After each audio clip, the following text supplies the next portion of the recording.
ਪਹਿਲੇ ਕੋਈ ਕੰਮ ਤੁਹਾਡਾ ਹੋਰ ਸੀ ਕੋਈ? ਪਹਿਲੇ ਕੰਮ ਹੈਗਾ ਸੀ ਹੋਰ। ਇੱਕ ਬੱਚਾ ਤੁਹਾਨੂੰ ਦੱਸਿਆ ਕਿ ਬਿਮਾਰ ਹੋ ਗਿਆ, ਜ਼ੁਬਾਨ ਦੇ ਉੱਤੇ ਕੈਂਸਰ ਹੋ ਗਿਆ। ਉਸ ਬੱਚੇ ਨੂੰ ਲੈ ਕੇ 2 ਸਾਲ ਭੱਜੇ ਫਿਰੇ।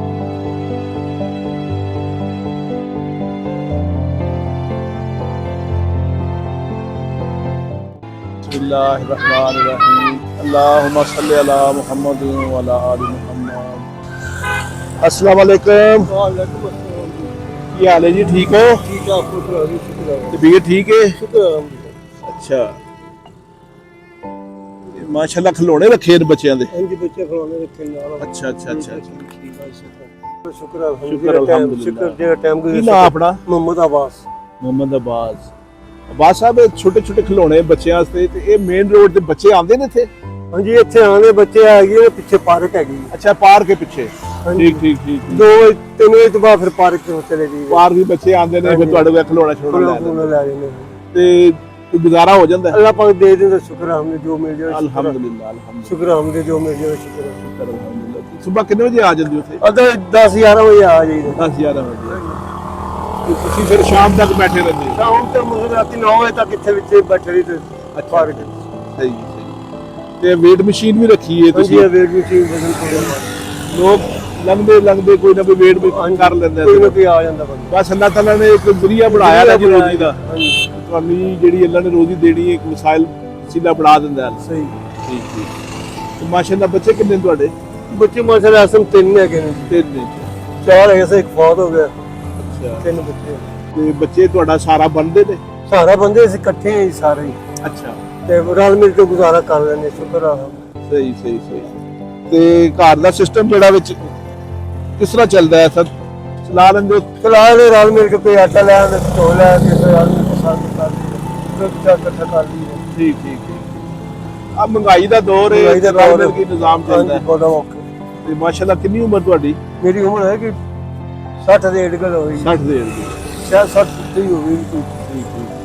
ਪਹਿਲੇ ਕੋਈ ਕੰਮ ਤੁਹਾਡਾ ਹੋਰ ਸੀ ਕੋਈ? ਪਹਿਲੇ ਕੰਮ ਹੈਗਾ ਸੀ ਹੋਰ। ਅੱਛਾ ਉਹ ਇੱਕ ਬੱਚਾ ਤੁਹਾਨੂੰ ਦੱਸਿਆ ਕਿ ਬਿਮਾਰ ਹੋ ਗਿਆ। ਅੱਛਾ।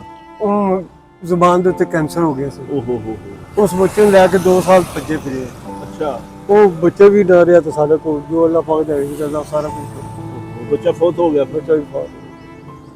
ਮਤਲਬ ਤੁਹਾਨੂੰ ਸਲਾਮਤ ਰੱਖੇ ਤੇ ਤੁਹਾਨੂੰ ਬਾਕੀ ਬੱਚੇ ਜਿਹੜੇ ਨੇ ਉਹ ਵੀ ਕੰਮ ਕਰਦੇ ਨੇ ਤੁਹਾਡੇ? ਠੀਕ ਠੀਕ। ਉਹ ਸਾਰਾ ਬੰਦੇ ਨੇ। ਹਾਂਜੀ, ਤੇ ਘਰ ਤੁਹਾਡਾ ਆਪਣਾ? ਨਹੀਂ ਕਿਰਾਏ ਦਾ ਮਕਾਨ। ਕਿਰਾਏ ਦਾ? ਕਿੰਨਾ ਕਿਰਾਇਆ ਮਕਾਨ ਦਾ? ਕਿਰਾਇਆ ਬਹੁਤ ਜ਼ਿਆਦਾ ਹੈ, 12,000। ਓਹੋ।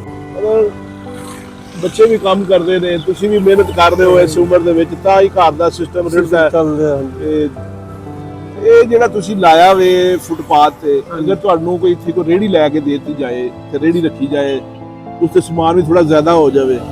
ਸਾਹਿਬ ਜੀ, ਇਸ ਰੋਡ ਤੇ ਨਾ ਰੇੜੀ ਨਹੀਂ ਖੜੀ ਹੋਣ ਦਿੰਦੇ। ਅੱਛਾ, ਠੀਕ ਠੀਕ। ਲੇਕਿਨ ਉਹ ਤੁਹਾਡੇ ਕੋਲ ਇਹਨਾਂ ਤੋਂ ਲੈ ਕੇ ਸਫਾਈ ਅੱਛਾ, ਕੋਈ ਸਵਾਸ ਇਸ ਮਤਲਬ ਰੇਹੜੀ ਇੱਥੇ ਨਹੀਂ ਖੜੀ ਨਹੀਂ ਹੁੰਦੀ।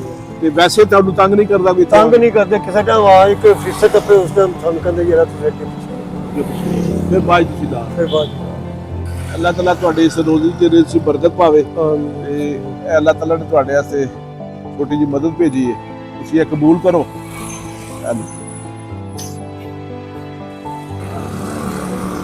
ਆ ਦੇਖੋ ਜੀ, ਅੱਲਾਹ ਨੇ ਸੂਟ ਵੀ ਤੁਹਾਡੇ ਵਾਸਤੇ ਭੇਜਿਆ, ਇਹ ਤੁਸੀਂ ਇਸਤੇਮਾਲ ਕਰੋ। ਤੇ ਦੁਆ ਕਰ ਦਿਓ ਜਿਨ੍ਹਾਂ ਨੇ ਭੇਜਿਆ, ਉਹਨਾਂ ਵਾਸਤੇ ਅੱਲਾਹ ਆਸਾਨੀਆਂ ਪੈਦਾ अल्लाह ਕਰੇ। पाक ने करम करे, उन्हें रहमत करे, उन्हें कारोबार में बरकत अता फरमाए। अल्लाह पाक ने जिंदगी उम्र दराज करे। अल्लाह पाक ने रहमत करे। अल्लाह पाक ने कहते अल्लाह ने तंदुरुस्ती दे।